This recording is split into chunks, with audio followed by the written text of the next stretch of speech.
And welcome back, students. Today we are going to continue our use of the LC3. We're going to start off by now looking at how to debug a program. Now we're not going to go in this lesson into how to fully debug one step by step. Well, we're going to talk a little bit about what debugging is and why we would want to do that. So let's first just discuss what debugging is. All right, so some of you might have seen this already if you've made a mistake in your code where it doesn't compile. This means you've written your program and it doesn't work. All right, there's some kind of error someplace. Either you miss a digit someplace, or maybe you forgot a semicolon, something like that. So what do you do then? Well, right now it's pretty easy. We just went through, okay, well, I just fixed this little thing because I forgot a digit or I forgot a semicolon. Pretty easy. But what's something more complex? Right? And here's an example that's not related to coding, but is an issue of something that you might try to troubleshoot. So let's say you're lost in the city. Right? You're driving around and you're trying to get back to getting to where you want to be. You just kind of drive around randomly and hope that you find where you need to be? Or do you kind of go back to a last known point and it's like, oh, well, I know I last got off the freeway here and I can look at a map, or for us more modern people, we look at a GPS or something like that and it tells us how to calculate a route, whatever. Most likely we're going to use the second way. We're not going to sit there and say, well, I'm lost, and I'm just going to kind of hope for the best, because that's more likely to get us even further lost. So in debugging, the equivalent to looking at a map or a GPS is tracing your program, looking at line by line at what the code is doing. So we examine the sequence of instructions being executed. That's each line of code that we have, whether it's in binary, hexadecimal, or assembly. We keep track of the results being produced. So after we have a line of code in there, what did that code do? And did it do what we wanted it to do? That will get us then, the last bullet point right there, compare the result from each instruction to the expected result. Like for example, let's just say I have a add instruction in there, and pretty much what it's doing, let's just say for simplicity purposes, it's adding the decimal numbers 10 and 12, even though it might be written in hex. Well, I know then if it's adding 10 and 12, I should have a decimal answer of 22 displayed in the LC3. But let's say I got the answer of, for some reason, 21. Well, then I know that I probably have an error somewhere in my code and I have to go back and fix that. Now, in terms of debugging operations, when you're debugging, regardless if you're using the LC3 or you're doing this in another programming language, generally speaking, a debugging environment should provide a means to first display the values in memory and registers, deposit those values in memory registers, execute instruction sequence in the program, and stop execution when desired. In other words, you should be able to keep track of everything at some point. Whether it's have to write another line of code, like for example in Java, if I want to keep track of a variable at any point, I can just use like a print statement to output that value so I can keep track of it through each iteration of code. Different programming levels have different tools. High-level languages such as C, Java, C#, C++, blah, blah, blah, blah, usually have source code debugging tools. So you can actually use they have what's called IDEs, or integrated development environments, and you can go in there and you can actually use the debugging tools to kind of track down and fix errors. For debugging at the machine level of instruction, which is what more we're doing, we have simulators, which is like the LC3 simulator. There's operating system monitor tools and in-circuit emulators, or ICE. These are plug-in hardware replacements that give instruction level control. Let's take a look though now at what that looks like in the LC3. So in here we have several different things. For example, we have our execution instruction sequences. These lines right here are the pieces of the LC3 that are in charge of running the program. Like you have your run, you have your step through, you have your skip steps and all that stuff. These are all right in here for running the program. Down here you have set and display all the registers in memory. So right in here, as we talked before, are your registers. Here's your memory. So these are the actual values that are stored within the LC3. And the thing that matters for us for this lesson is right here, the stop execution and set breakpoints. So these two buttons right here. Obviously the red stop sign stops the program. We've seen that, I think, before.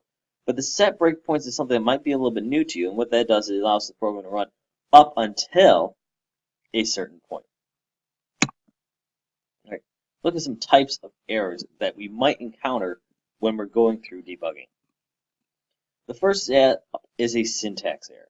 This means you made a typing error that resulted in an illegal operation. Like I said, some of you have probably seen this. You forgot a digit someplace, or you forgot a semicolon that resulted in an error.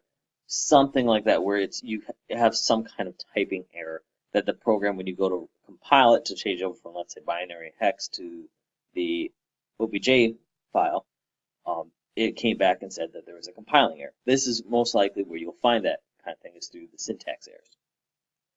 Now, this is not typically an issue with machine language as much as it is with like object-oriented languages like Java, because almost any bit pattern can correspond to some kind of legal instruction.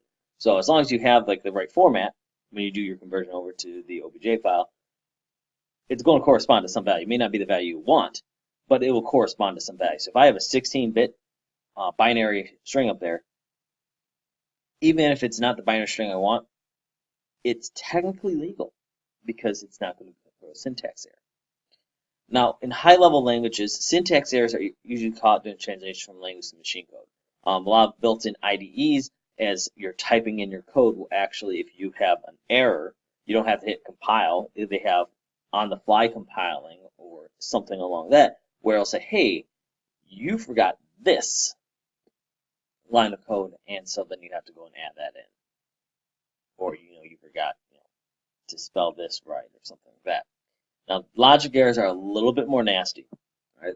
This means your program is legal, but it's wrong. So the results don't match the problem statement. That means you can hit that compile button, you don't have any errors, but when you run your program, remember earlier I gave the example of you had 10, you had 12, it should give you the answer 22, but instead you got the answer 21. So that would be an example of a logic error.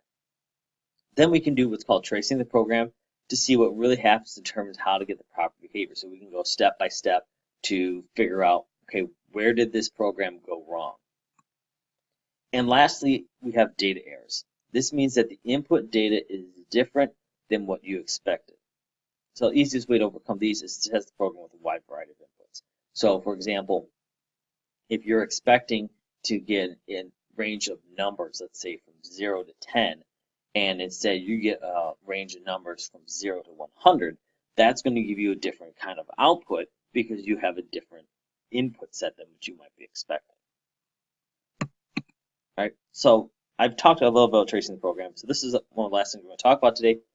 When we're tracing a program, this means I execute the program one piece at a time, examining the register values and the memory values to see the results at each step. So I'm just going to say, do one line of code, see what happens. Is this what should be here at this line? All right. We can also do single stepping. Single stepping is something in the LC3.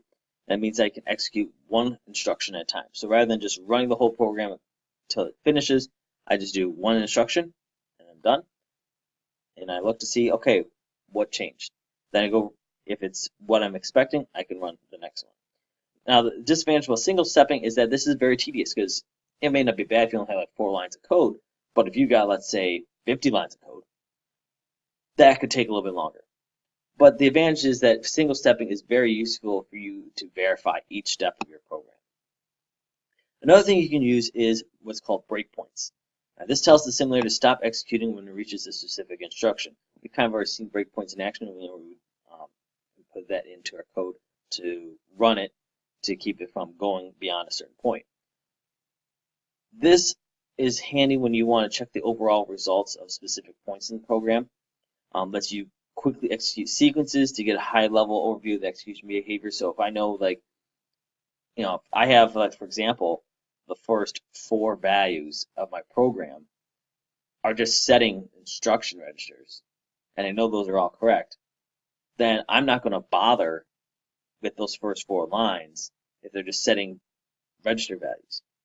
I'm going to go jump to line 5 with my first breakpoint when I have, like, maybe my first add operation. This allows me to quickly execute sequences that we believe are correct. So if I know, hey, those first 4 lines of code are just setting register values, I don't need to worry about those. I'm going to go to line 5 where I have my first add operation, and I'm going to look at that and say, hey, that doesn't seem right. And the last thing is watch points. This tells the simulator to stop when a register or a memory location changes and when it equals a specific value. This is also useful when you don't know where or when a value is changed. So this is pretty much just, you say, I want to see when the register 2 when it has the value of 10. All right. So I just want to see when it hits the value of 10, I want the program to stop. So it just watches the program. When it hits the value of 10, I want the program to stop. So that's an example of that. And that concludes our notes for this time, folks. Till then.